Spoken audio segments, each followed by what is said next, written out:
My name is Christa Wojciechowski. You can just call me Wojo. I'm a dark fiction author, and I also run the Writers Mastermind group, soon to be changed to Write Catalyst. And I met JR during a writing workshop with Richard Thomas. I think it was 2022. That I sounds don't right. know. 22 or 23. I don't remember which one, but yeah, I think it was 22. I think you're correct. Yeah, somewhere along there. And yeah, really enjoyed working with him. Really, his writing really resonated with me. And so when you see someone that you worked with in a workshop coming out with their debut novel, it's really exciting and inspiring. So congratulations and so happy for you. And I love this book. I'm a sucker for anything set in New Orleans. Um, I love disgusting things, which it has its share of that, but also I like the deeply layered, flawed characters I really enjoyed and the really deep sense of place that you had invoked there. So, for those of you who don't know JR, I will just read a little bit about him. J.R. Blanes lives in Chicago with his wife and dog. His short fiction has been published in several anthologies, magazines, and podcasts, such as Winter in the City, Tales to Terrify, the No Sleep podcasts, 13, and Creepy, among others. And between bouts of writing and dog wrestling, he plays bass guitar and records music. Portraits of Decay is his debut novel. So, first I have to ask, what's your dog's name, JR? Name is Tesla, named after the scientist, not the car. Yeah, I understand why you had to make that clarification. Right. Yeah, that's our new clarification point. Here that no one thinks we named him after that terrible. Uh, the dog that comes with a disclaimer. Right. Let's talk a little bit about Portraits of Decay. Here is the book's official description. Reveling in occult rituals gone wrong, body horror, and the creeping dread of the Southern Gothic, Portraits of Decay paints an enthralling tableau of obsession, revenge, and a thirst for control that asks the question, why ruin a painting when you can ruin a soul? Up-and-coming young artist Jefferson Fontanet has everything going for him. The hot New Orleans art scene has noticed him, and he's finally found his true love, Nevaeh Parker. But Fontenette's bright future hides a darkness known as Gemma Landry, the artist's lover and art scene influencer. Gemma believes Jefferson's talent holds the key to her seizing control of the popular Carondelet Street Gallery. But when Gemma discovers Jefferson's infidelity, she enslaves the artist with the poison she acquired from swamp-dwelling witch Marilyn St. Pierre. Now trapped in a rotting body and plagued by hellish visions, Jefferson finds himself reduced to a zombie-like servant for his unhinged ex, while Nevaeh is forced to embrace her past, hoping to save the man she loves. As dark curse courses through Jefferson's veins, everyone involved soon discovers, in the most brutal of fashions, the terror that awaits when you cross Gemma Landry. So that is a bit about Portraits of Decay, so you can get a little taste of what's coming. So we are going to let JR give us a little taste of the book. So JR, I'll let you take it from here. Perfect. I'm going to go ahead and read from the first chapter. This is really, we'll just introduce many of the main characters that are in this book. Chapter 1, Jefferson.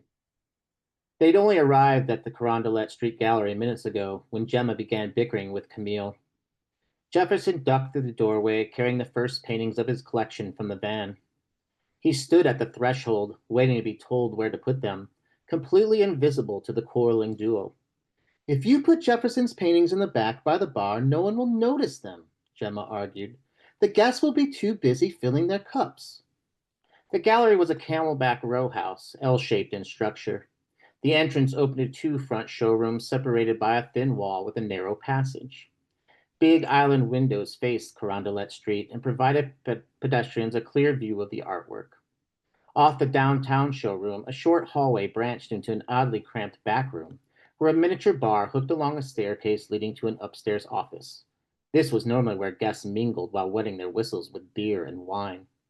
This was also where Camille displayed first-time artist work, visible yet hidden, as Jefferson was now. It's not like I'm stuffing his work in the attic, Camille said in her southern Brooklyn-esque accent. No, but it's the next rung above, Gemma said. Camille paid Gemma little attention as she typed a text message into her phone, appearing as unwrinkled by the complaints as her charcoal suit. Jefferson highly doubted Camille ever broke into a sweat, even on the muggiest of days, which was almost every day in New Orleans. He stepped out briefly to unload more art from the van. When he stepped back inside, listen, we have less than 3 weeks to put this show together. Now's not the time to be arguing layout.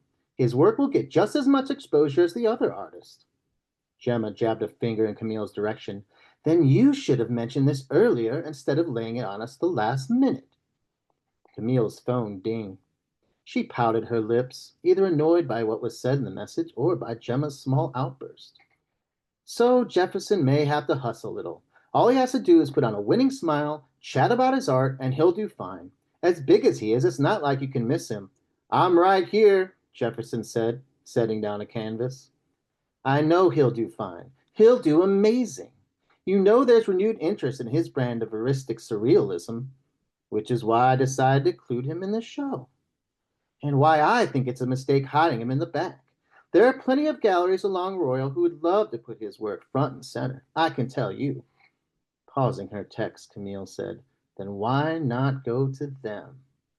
Camille's response didn't please Gemma one bit. Then again, Jefferson didn't know if anything could please her. Why did she have to push so hard? Why couldn't anything ever be enough? In the 8 months since they started dating, Jefferson had done everything he could to make her happy, but it never seemed to satisfy. He guessed that was what happened when you grew up wanting for nothing. Jefferson opened his mouth to give his 3 cents, but Gemma beat him to the exchange. Because I think we can really help each other here. Gemma looked at Camille incredulously. Jefferson's style fits perfectly with the theme of this exhibition.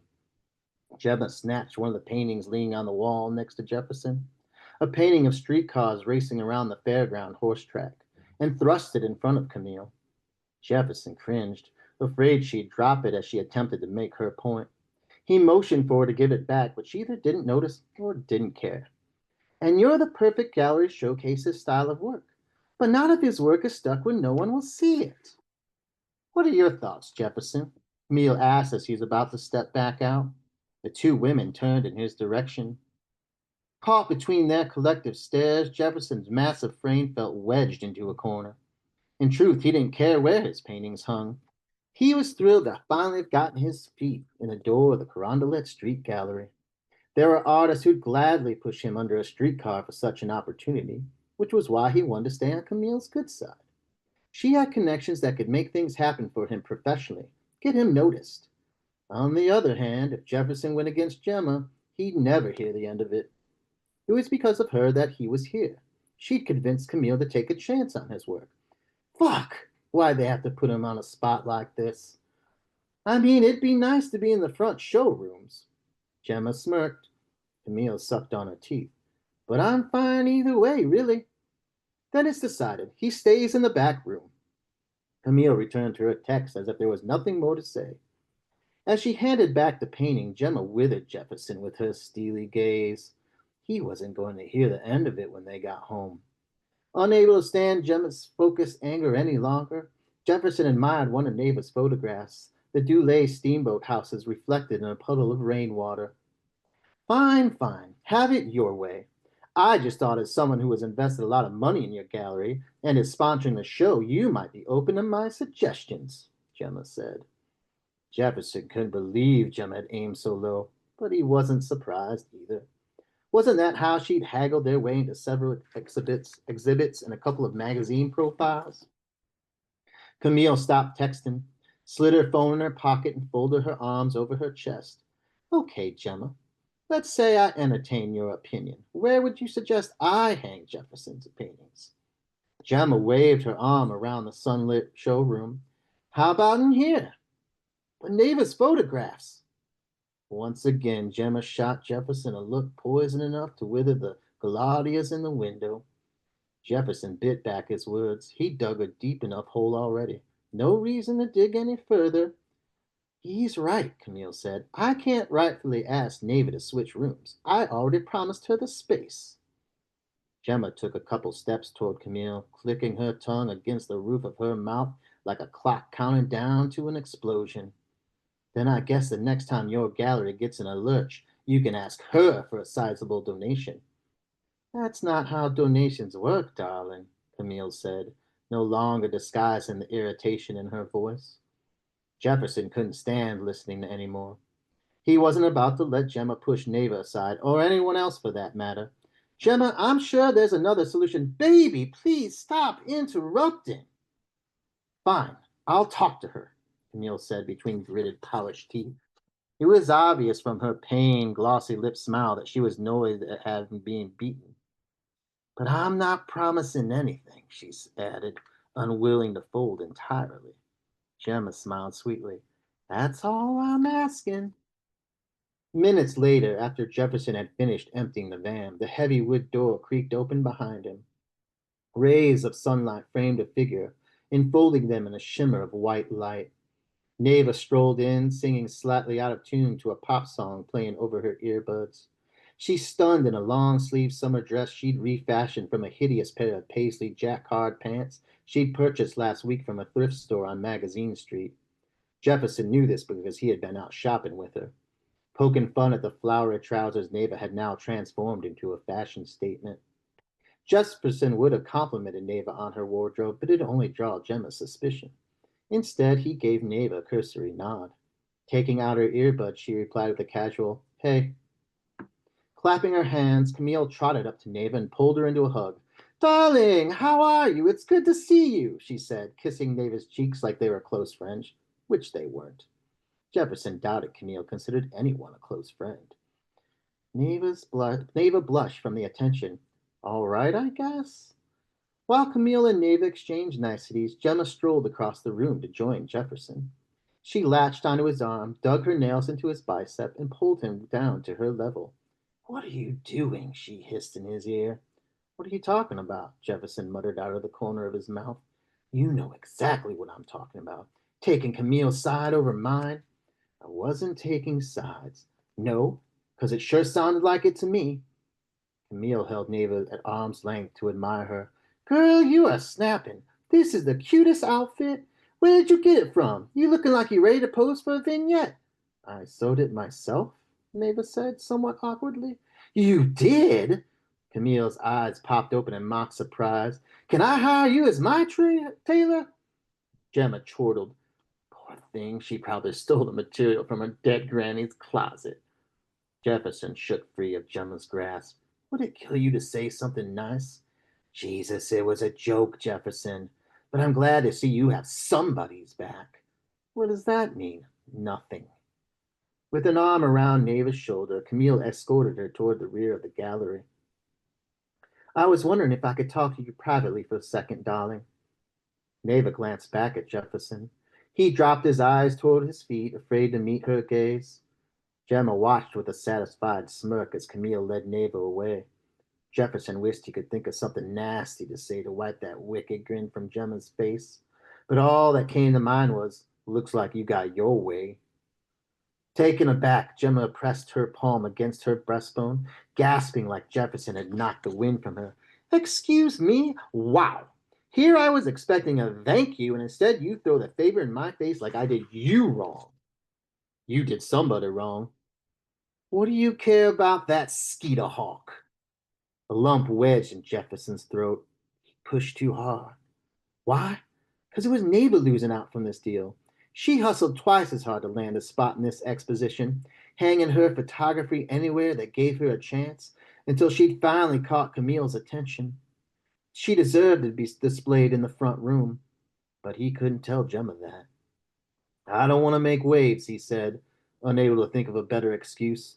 "I'm lucky Camille agreed to hang my work, and probably wouldn't have if it weren't for Gemma." Standing on her tippy toes, Gemma wrapped her arms around Jefferson's neck and pulled him down until their noses touched. Why do you say things like that, my sweet giant? She said, staring directly into his eyes. You have real talent, and soon everybody in New Orleans is gonna see it. You think so? You know I wouldn't say it if I didn't. Gemma fingered a button on his shirt, unsnapped it, stroked the dip in his throat beneath his Adam's apple.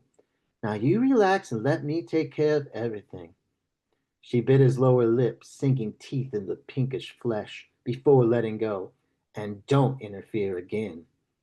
Jefferson touched his mouth and came away with 2 droplets of blood on his fingers.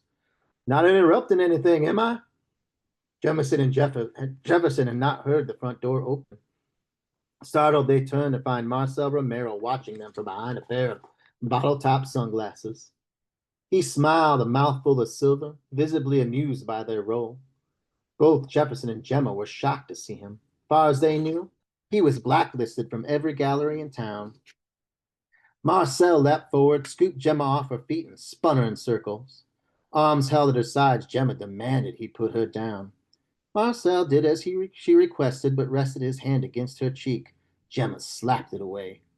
Gemma, you charmer, gorgeous as ever. Been a long time, seeing you still hanging out with this boyo. Marcel offered Jefferson his hand. Jefferson ignored the ringed appendage like Marcel planned to shock him with an electric buzzer. It wasn't just that Marcel was Gemma's ex. When Jefferson first started trying to get noticed in the art scene, Marcel did everything possible to shove him aside, treating their art like a competition he couldn't bear to lose.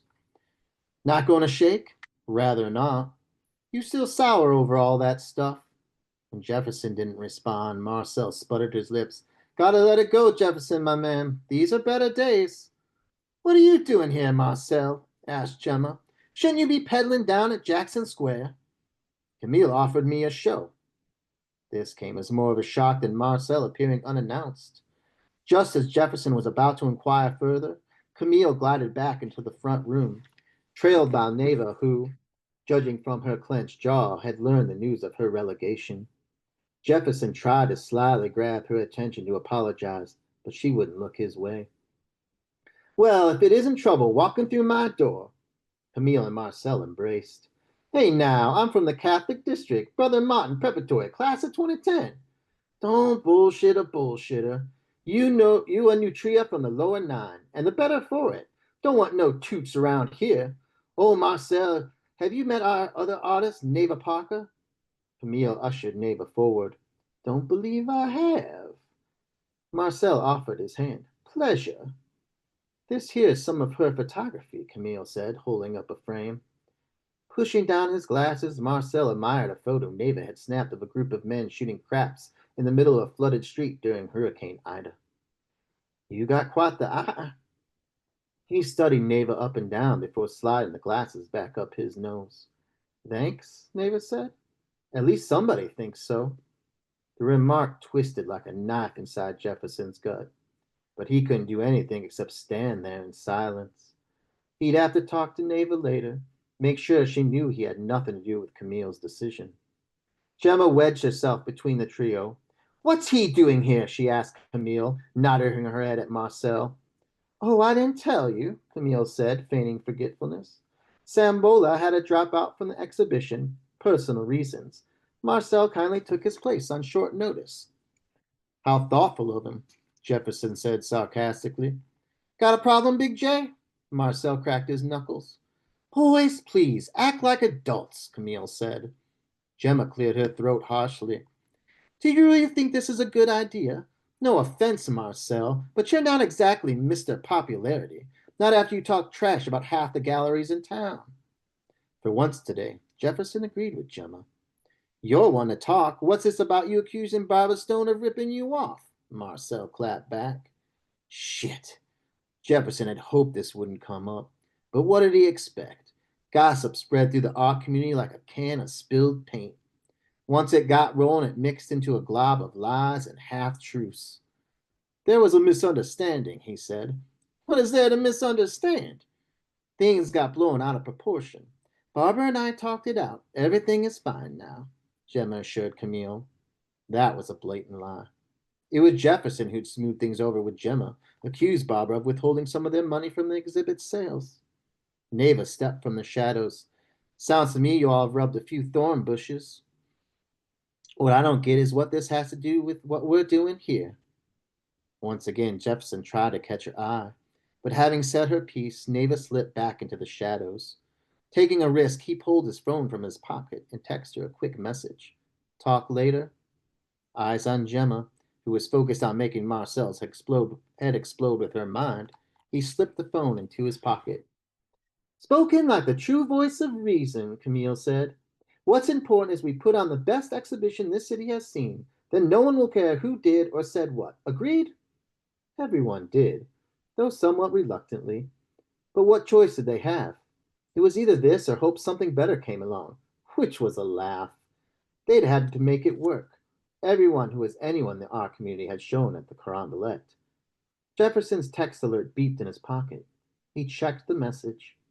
It was a reply from Neva. It read, yeah, okay. End of chapter 1. And to let everyone know, we're going to be doing a raffle coming up today. And we're going to be giving away this cool piece of New Orleans art. It was painted by James Michaelopoulos. A little information about him. He's one of the most famous New Orleans painters and sculptors. He's known for his colorful interpretations of the city. Similar to Jefferson in this novel, one of the reasons I chose this is he actually showed work in Jackson Square as a street artist. He drew portraits for people for a couple bucks. And like Jefferson in this novel, who decides he doesn't like what he's painting and wants to do a different kind of style. The same thing with James Michaelopoulos. He decided he was tired of doing portraits and wanted to do more like landscape art, which is what you now see him doing. And one of the other things I chose this is because he has a really great quote, which says, I see something, it strikes me. I'm moved by some aspect, I choose to paint it. And I kind of think the same way about writing. You know, some aspect I see or something that comes into my life will give me an idea, and that idea kind of sits there and germinates for a long time. And then at some point, I decide to sit down and write it. But yes, whoever wins the raffle will get this beautiful New Orleans painting, of course, of a cemetery, because why not? It's a horror novel to hang on your wall. That is a beautiful painting. I envy whoever gets that prize tonight. Yeah, I'm sorry. I think I was supposed to mention that at the head of the meeting, but thank you for that wonderful reading. I can see by the reactions in the chat that people are already getting to know the characters very well. It was really enjoyable. So now we're going to move on to the Q&A part of the the event. And you were talking about kind of how your ideas germinate. So I'll start by asking, what was the spark for Portraits of Decay, and how did that evolve into this novel? So I really wanted to write something about New Orleans. I don't know how many people know this. For one thing, the first place that me and my wife, who wasn't my wife at the time, she was my girlfriend, went on vacation was New Orleans. And it kind of became this special place for us to go on vacation. Like we just fell in love with the city, the architecture, the food, the culture, just everything about it. And then literally like 4 months after we went there, I got this job working for a train that it was private cars where I was a porter on duty, and my trip was from Chicago to New Orleans. So I would literally spend 4 days in New Orleans for about every week for about 3 years. So I really got to know the city extremely well, just walking around and talking to people and kind of like learning the different how they speak, and then kind of the different language that they're down there, everything from the Creole. And so it really just like caught my attention. And so I wanted to write a New Orleans story. And this originally started off as a short story. My original intention, I didn't had no idea where it was going, but one of the first things I wrote was a scene you'll find in this book, which is when Gemma goes to visit the swamp witch Melant. And that was actually the first thing I wrote for this. And I had no idea what I was going to do with it, or I just had this scene that kind of sat there for a while. And then I came up with this love triangle. And that kind of sparked the idea to roll a little bit further. But I wanted something else there that just wasn't about a love triangle, that just wasn't over jealousy. And I thought the best thing to do was let's talk about art, because art is such an important thing in New Orleans. And that's kind of how it all came together. I kind of just worked in little small things. So we're going from a short story to a novella to eventually being like, no, this needs to be a full novel. And that's where it all came from. Wow, that's really interesting. What a job, being on the train going back and forth from Chicago to New Orleans all that time. You must have a lot of stories from that job. Yeah, a lot of them. Not all positive, but lots of many positive ones. I was on a derailment once, so um, Oh, yeah, yeah. not no one got hurt, so luckily. But Well, yeah, you're still I, here. I can actually one point. But Oh, well, that's fascinating. I'm curious about what your writing process was like, and because you had so many different characters, and you did a really amazing job reading them to where we could differentiate between everybody and the conversation. And this is from Jefferson's point of view, right? correct. So, but during the novel, we are, kind of in everyone else's head. So, how was that switching characters all the time? So we in the novel we go through three different POVs. We go through Jefferson, Gemma, and Neva. Those are the three main characters that we see. And I think it was really important to kind of find all of their voices.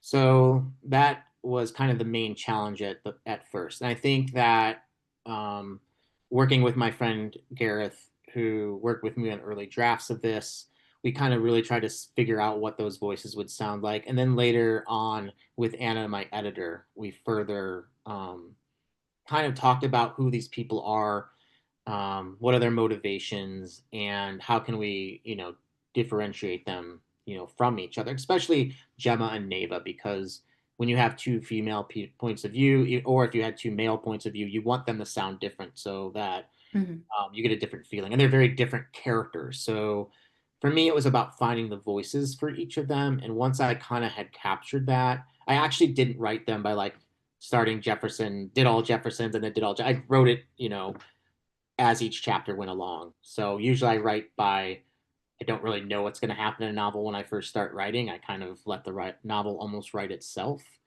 Um, so for me, it's just going from scene to scene. So I just have to figure out whose scene was next. Uh, Mhm. and then once I kind of knew what was going to happen in the novel, I would then figure out, okay, I got to go back to this voice. So kind of once I got into a pattern of it, it became much easier. But I will say at first it was the challenge of like, okay, do they sound too much alike? Especially like I said, Gemma and Neva, are they sounding too much alike? And how can I make them different? And it was kind of just being like, okay, one of them is going to be a little bit sweeter, quieter, which would be Neva, and Gemma's going to be a little bit more brash and harsh. And so that's kind of how I figured it out, and performing it a little bit here and there, a little bit here and there to myself under my voice, or my wife wonder if I'm talking to myself and going crazy or schizophrenic. But I think that's the best way to kind of do it, is once you find out what they sound like, you can kind of figure that all out and put it in place. So you're not a planner. You let your By no, characters write the book. no, by no means. I've never outlined anything. I think with this, once I had maybe a second draft, I sort of outlined a few things, but I never end up following it anyway. Yeah, I kind of like following and seeing where a story goes. I want it to be my own adventure, I sort of way. Like Mhm. characters to me become real people after a while. They speak, they talk, they do things. So they tend to surprise me, and I think that's what's quite fun about writing, is being surprised by what your characters will do that you weren't planning on them doing. Um, And I think like even in this, early chapter with her like biting his lip and doing those kind of things, like popping his things, like those weren't things that I'd planned to have in there. And then it's of course once you get to the editing stage with an editor, you talk about things. And one of the things we did, it was a great suggestion by Anne, and I think it really changed the character of Jefferson, was making him big, was making him this giant person. And I think that kind of contradicts who he is as a person, physically compared to who he is personality wise. And once she kind of made that suggestion, it just really snapped for me. So yeah, I don't really plan anything. I think a lot of it, especially in the rough draft stages, I'm just trying to find my way into a story and find my way into a character. Once I have something on the page, then I can kind of manipulate it and make more of it. I think that my oldest brother Mark once told me, he said that a sculptor has clay and they can make it, but a writer has to make his own clay. So I think of the rough draft as making the clay anymore. In my head, that's how I kind of think of that first draft is I have to make this clay. So I just try to get everything on the page and let it happen. And then once I go back, then I can kind of mold it into what it needs to be. Oh, that's great. That's kudos to your brother for that. That was great. It It was a looks great writing. It was a great writing piece of advice that I think yeah. years ago when I first started writing and was terrible, like it was something said that always kind of stuck in my head. Yeah, I love that. You have to make your own clay, not only the sculptor, but the clay. Yeah, Um, so yes, since this is your debut novel, I don't know about all of your short stories before, but what in your life drew you to the horror genre, or was there a certain influence or um, film or author that kind of made you gravitate towards this style of writing? let's go. This is going to be kind of a long story. I actually gravitated towards monsters really early on in my life. I love the old Universal monsters. As a child, I just loved the Wolfman was like my favorite thing in the world. Like that transformation scene when he's transforming from the Wolfman back, like it just captured my imagination as a child. And actually, when I was really little, my father got me all the models of the Universal monsters. And I remember spending weeks with him, like him building them for me, because obviously I was too little and didn't really know what I was doing, but I'd help him. And then he kind of let me paint them all. And they were on my shelf for many years. So that was kind of like the start of it. And then watching Son of Spenguli as a child, here in Chicago, like watching the old B horror movies. And, after cartoons was done, that was the thing I did. I'd sit and watch that. So that kind of spun me into the horror genre. And then Edgar Allan Poe, that as a kid, first, reading some of his short, I think the first short story I read by him was Telltale Heart, I would think. I think that was the first one, at least I remember reading.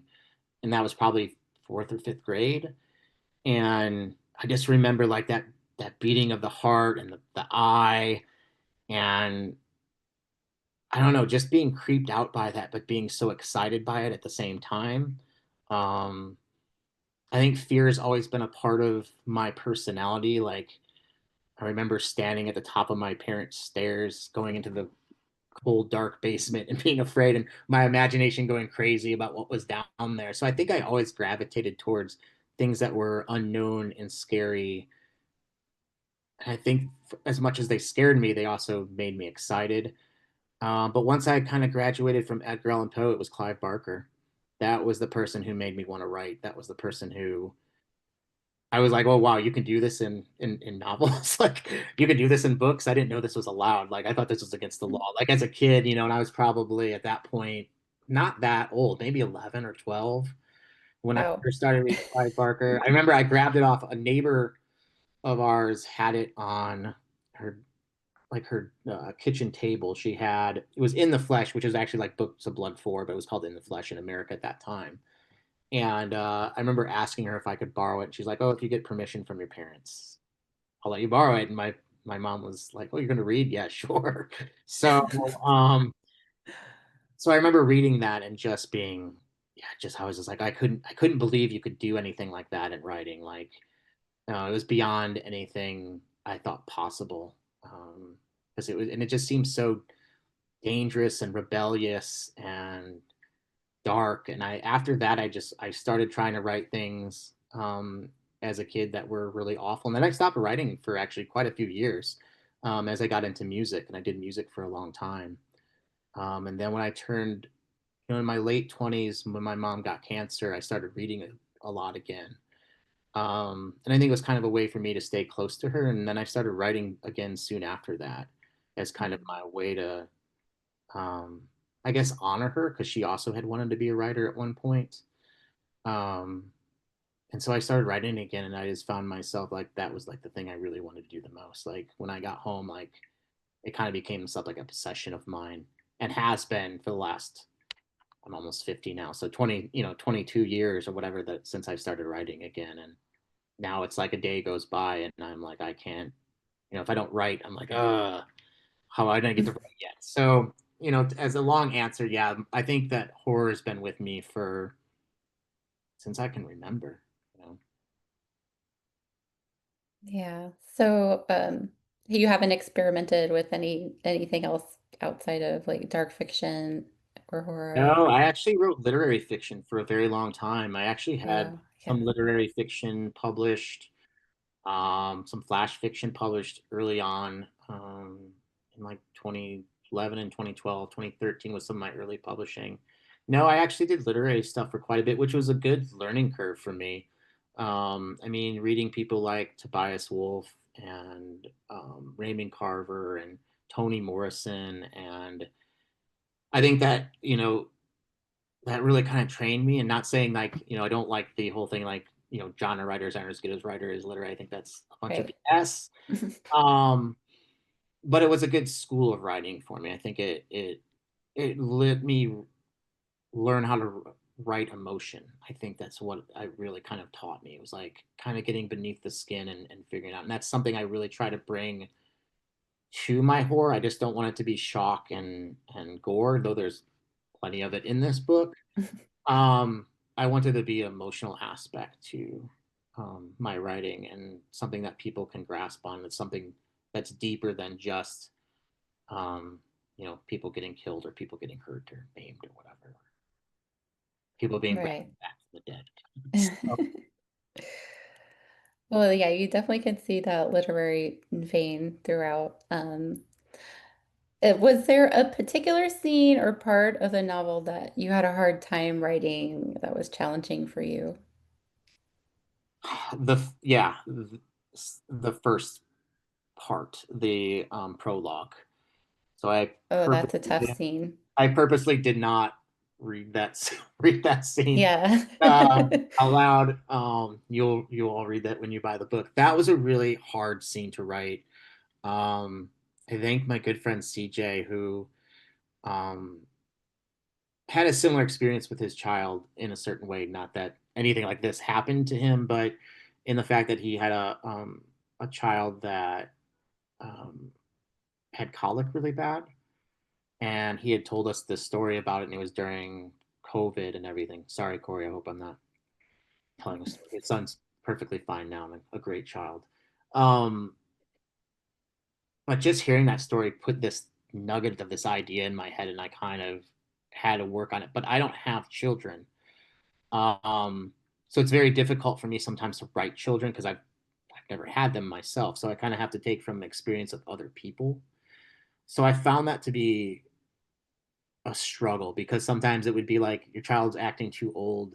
Other readers be like, oh, they're acting too young, or so it's always difficult for me to find that perfect age of what I'm trying to explain. So that was a very difficult scene, but just emotionally, a very draining scene. I don't know how many drafts that took at this point, probably 15, 20 drafts, especially me and Anna really worked out that one too, because it's the beginning of the novel. It's what you want to get right. It's where you want to hook people. hmm So having that be the first thing that people are going to experience in this novel, I needed it to hit really hard, and I needed to hit really emotionally. And it was a draining scene. It was um I think there'll be other scenes like that in my writing, I'm sure, but that was definitely the hardest scene I had to write for this. It was just emotionally draining, I would say. It does hit really hard. yeah, it must have been really tough to get through that. It's tough to read. Yeah, hopefully, yeah, hopefully I can get through to the next chapter. So Yeah. Um, yeah, one thing I was kind of wondering, you have so many colorful characters in this book. Um, like hopefully without forcing you to out anybody, do you base your character on people you knew or met in your life or when you were hanging out in New Orleans, or do you just create them? Or are they like amalgams? Like how do you form your characters? yeah, they're not like one person. They're drawn from different people. A lot of them were from people I met in New Orleans, or people I saw in New Orleans, or people I talked to in New Orleans. Jefferson is definitely kind of amalgamation of all the artists that I've kind of seen and met through, like they, especially the ones that hang around Jackson Square, because it's easy to get to talk to them and see their art. They're just out there, along the gate. Um, and you just kind of go up and hang out with them, and we bought some pieces of art from them. So they were kind of like what I imagined him to be, was kind of all these people that um, you would see out there, especially on, like I said, on Jackson Square, and then the people on the Royal Street, because there's so many beautiful galleries along there. So I kind of like took that from there, and then kind of mixed that with people I knew who did art. So friends of mine who did art, and not all of them just artists. I think I took some people I knew that were writers, people who I knew who were musicians, and kind of just because I really wanted to capture what it's like to be an artist and what it means to be an artist. And me being one myself, not just someone who's a writer, but someone who played music as well. Like, kind of taking that all in, which is why I kind of wanted to have this collaborate um, grouping in this story as well. Gemma kind of comes from just every horrible, every horrible person I've ever met. Not only all female, All the ex-girlfriends. yeah, not all female, not all girlfriends. Definitely male people too. Like, just like the worst people I could possibly think of that I've met in my life. People who are just overly dramatic and poisonous. People who you're just like, God, I'm glad, so glad they're out of my life. You know what I mean? When you, especially once you look back, a lot of times you don't see it when it's happening, or you're around those type of people. It's usually, kind of after they've been gone for whatever reason, whether it's a bad fight, or sometimes friendships just fall apart, or dissipate. And so I kind of was just thinking of all these people that I met that in my life that were poisonous to me in some way or another, and how they were poisonous. um and then also I kind of took some other people I knew who had talked about people that were controlling in their lives, or um manipulative in their lives. So I kind of took what they said, and so I kind of built her from that. Neva for me is just a lot of people. I guess probably the most person that would be me would be Neva in it, in some certain ways. The pain she sort of feels inside and what she's gone through. I have a lot of religious aspects. Growing up in a Catholic home, I tend to have a lot of religious aspects in my writing. It kind of just ends up coming out of me. Um, but I also, I guess the opposite, Jim, I was trying to think of people who wounded people I knew but were good people at the heart, and were really trying to do their best, and really, even though they've been kind of put through the ringer in life, or had come out of it on top. Um, so I wouldn't say that any of these characters are um, real people. They're just kind of a bunch of people I knew that came into characters. And then of course the witch was just this idea I had of a swamp witch. Um and then Marin Samedi, who is a real um voodoo spirit. So I kind of really wanted to capture that. And a lot of the characters also just came from like the character of New Orleans, and watching tons of videos and about New Orleans, and people talking, and then being in New Orleans and talking and hanging out with people, and seeing kind of like how life is just so different there than it is up here, up north in Chicago, or pretty much anywhere else in the United States that I can think of. So it was all those things blended into um, putting these characters together. Yeah, I was going to talk about how New Orleans is also a character in the novel. You really give us a deep sense of place, like I said. And um, so I was going to ask you about how did you invoke the feeling of being there again, but you said you watch videos, and I don't know when the last time you were there or when you stopped how long ago it was when you stopped the job on the train. The job on the train was a while ago, but we went back to New Orleans quite a few times. And actually, while I was writing this book, we purposely went to New Orleans and hung out in the art district. We actually, I mean, we spent a lot of time all over New Orleans, but I had spent a lot of time already in the French Quarter and the Garden District and the Bywater, and so I knew a lot about that. But the art district is sort of a new district. It was used to be, it's still called the Warehouse District by most people. Mhm. But it's really kind of flourished in probably the last 10, maybe 15 years. So since I was setting it there, I wanted to get into spending a lot of time there. And Carondelet Street's a real street in New Orleans. And I actually went and took pictures of places that I wanted to have in the novel. So there isn't a real Carondelet Street gallery, but there is an actual building that I used. There's a building that I used for Neva's house. There's a building I used for Gemma's house. Obviously, the cemeteries are real places. So actually went around and took pictures of everything and of where I wanted things to be set. And I kind of already had ideas. I like setting stories in real places. So I spent a lot of time Google mapping things. Mhm. I spent a lot of time like looking at Google Maps and like, okay, if they walk here, they go here, and The street view. the street views, yeah, Yeah. a lot of street view stuff. But eventually, I always feel like if I'm writing a story about a place, I have to go to that place because Yeah. no matter how much you look at it on a computer, you're not going to get the feeling of it being there. You're not going to get the smells. You're not going to get the flavors. You're not going to get the heat. Especially in New Orleans. New Orleans is a hot place. It's a swampy place. It's a humid place.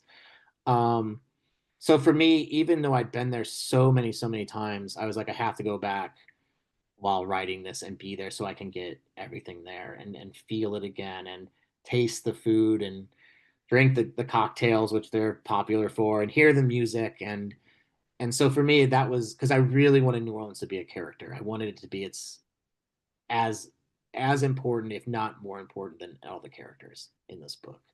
Like I wanted to write and I wanted to do right by New Orleans. There's so many novels that you talk to people about that they're angry that they don't know New Orleans. They don't know, they don't know. They say words that we don't say. They do things that we don't do. So I think for me, it was like trying to get as close to possible without being someone who actually lives in New Orleans, even though I'd spent a lot of time there. It's still not my hometown. That I wanted to capture that, as expertly as I could. Yeah, Same. you would have think you had lived there by reading the book for like an extended period of time, or I thought maybe you still lived there. Oh, I appreciate that. So yeah, no, it was a lot of research. It was a lot of time that I did spend there. Obviously getting to know like Creole culture and Cajun culture, which are very important down there, and figuring out that language. And God, I hope I got them right. I hope I got it right. I'm sure somebody's gonna be like, you didn't get it perfectly right, but I really tried hard to make sure that I'm not offending anyone in that sense. Those are real languages. Those are real cultures. Um, so I wanted to do it as respectfully as I possibly could by capturing those languages. So I did a lot of research on that, um, and just try to make it as real as possible. I want people to walk through this novel like they're actually there, especially if you've never been there. Yeah. I want to make people go there. Like that's one of my goals. If you've never been there, then I hope you read this book and like, now I want to go to New Orleans because it's a hauntingly beautiful place. Yeah, I'm definitely ready to go. Ready to pack my bags. Excellent. Um, you said you played music. What else do you do outside of writing? What kind of music do you play So on the bass? I play bass guitar. I started playing when I was about 13 years old. I've mostly played in rock bands. I've played with a bunch of friends that I've grown up with since high school. Right now, I'm not playing with anyone per se, like far as I don't really have time at this moment to pursue anything. This book has taken up a lot of my time this year, along with a lot of other things that are going on in my life.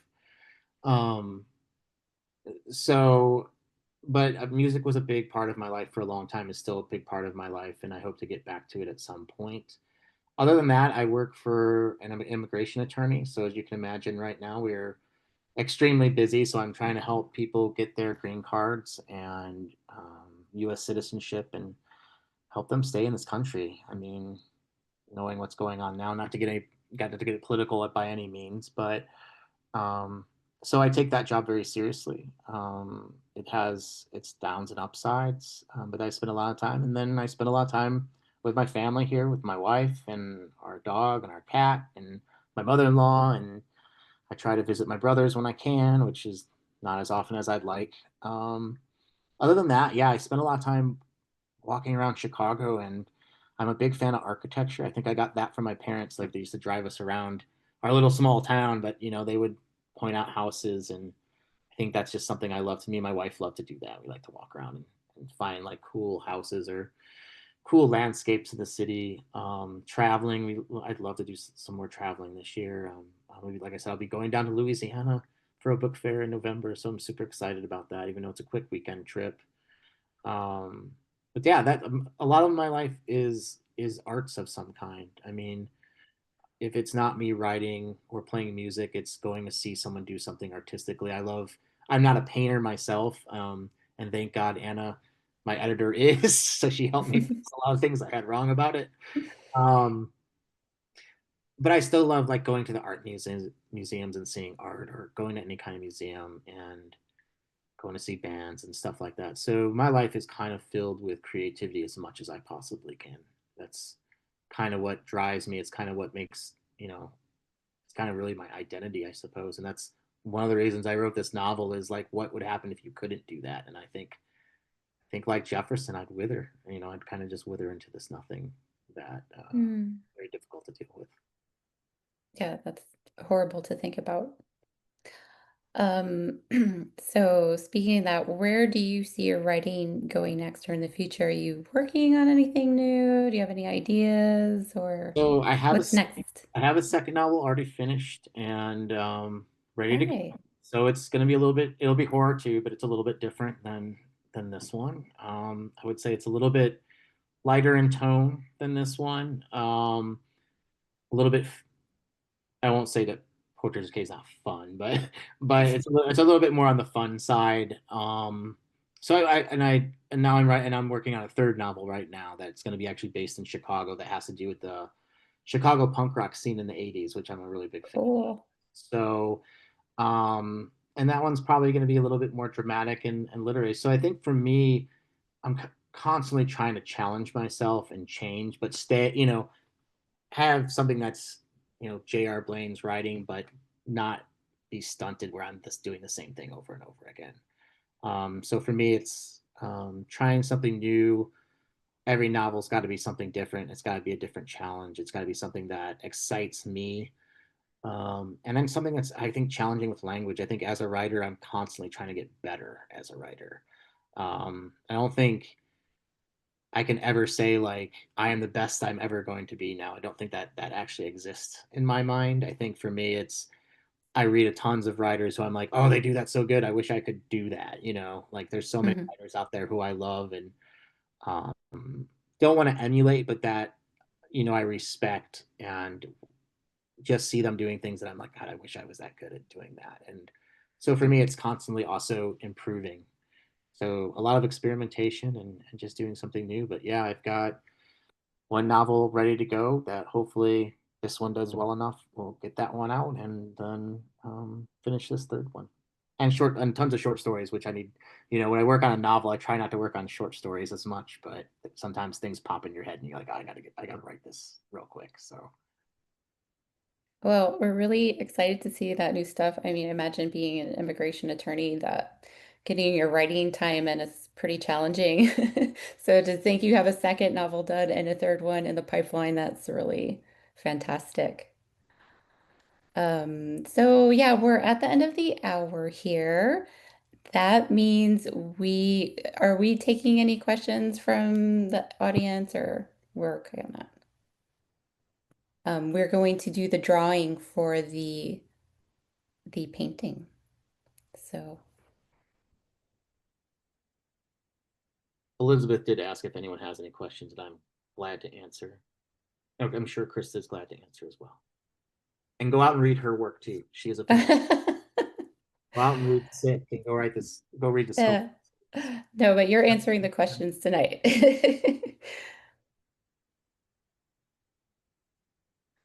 Yeah, it's been great hanging with you guys. I've loved every minute of this. Me too. It's Um, been a great time, and like I said, someone will get to win this cool painting of cemeteries. If you want, I'll even draw a little creature in there. yeah, what I want to know is how can we get a signed copy if we want one? I would like a signed copy.